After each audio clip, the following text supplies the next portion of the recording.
We've been in this study in the book of Hebrews on Sundays, and I wanted to bring some of that to this devotion series. And in the book of Hebrews, we've been seeing how the Lord structures not simply the physical universe, but also the moral universe. There is righteousness, there is love, but we also know there's corruption and judgment. So the question is, how does the Lord hold righteousness, accountability together with the idea of mercy? You know, we're not all terrible, rotten people to the core. We're not all Vladimir Putin, but are any of us really righteous? When we're honest with ourselves, we have to admit that at times we have been less than what we should have been. So I want mercy. Most people do. But do the Putins of the world get mercy too? How do these things come together? Can they come together? And what we see is that in Christ, they can and do come together. What must happen to maintain justice and mercy is accomplished not simply by Christ, but in who he is. He's our great advocate, and that's what a priest is. One who advocates on behalf of the people to God. He fulfills the task of bringing righteousness and mercy together like no one else could. I'm going to read some from Hebrews chapter 4, and we're going to see how Jesus understands the assignment that he's given.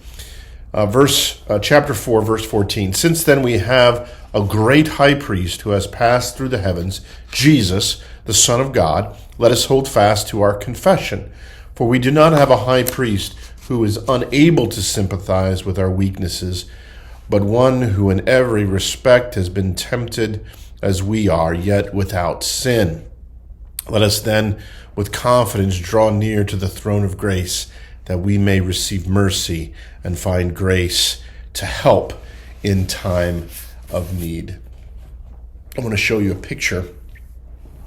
This is Winston. There's one picture my wife really likes of him, and you're seeing it now. Here's kind of a better sense of him, but my favorite picture of him is this one. Winston has been a godsend for us and our family the past few weeks. Why is that? Well, because of our longtime family dog, Honey. We had to put Honey down right after New Year's just a couple of weeks ago. We've had Honey for well over a decade. It's the dog my children grew up with, but she developed a condition that we couldn't resolve, and she was suffering. So in the early hours of January 3rd, we said goodbye, and it was heartbreaking. We came home very sad and dejected, and this guy, Winston, who is normally a bit rambunctious, sensed the mood, calmed his spirits, and became the snuggle bunny for my wife Mary, who was really missing Honey. And that is exactly what she needed. We might say, like the common catchphrase of today, Winston understood the assignment.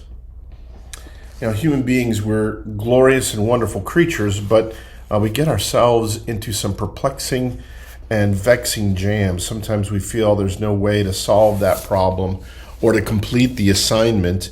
But what Hebrews tells us here is that Jesus understands the assignment. He understood what was necessary to redeem us, and he was able to accomplish it, but not in a way where he's condescending or judging.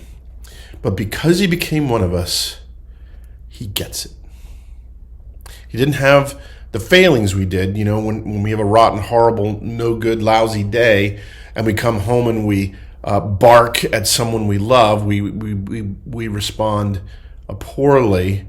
Jesus gets why we do that, but he refrained. And as a result, he was perfect and able to offer himself as a sacrifice. That's what priests do, to atone for our sin. And then he offers that mercy to us, not in a judgmental and condescending way, but in a tender, loving, knowing way, because he's been there. Oh, he knows it. And because of that, you can trust him. He got the work done, but he does it in a way that he's tender with us. Henry Nouwen, Catholic priest, wrote the book Wounded Healer. The Wounded Healer wrote about how powerful this is. And often something that's lost in leadership today. Sometimes we think leadership is all about knowing the right thing to do and having the strength to do it. But Jesus, he's not just strong, he's compassionate. This is what Nouwen wrote. The great illusion of leadership is to think that man can be led out of the desert by someone who has never been there. Jesus has been there. And so I just want to encourage you in your struggling, in your challenges, in your temptations. Don't be afraid to put your trust and faith in Christ, because he understands. And more than that, he is for you. And he's accomplished your redemption. Believe it and be blessed. Blessings on you all.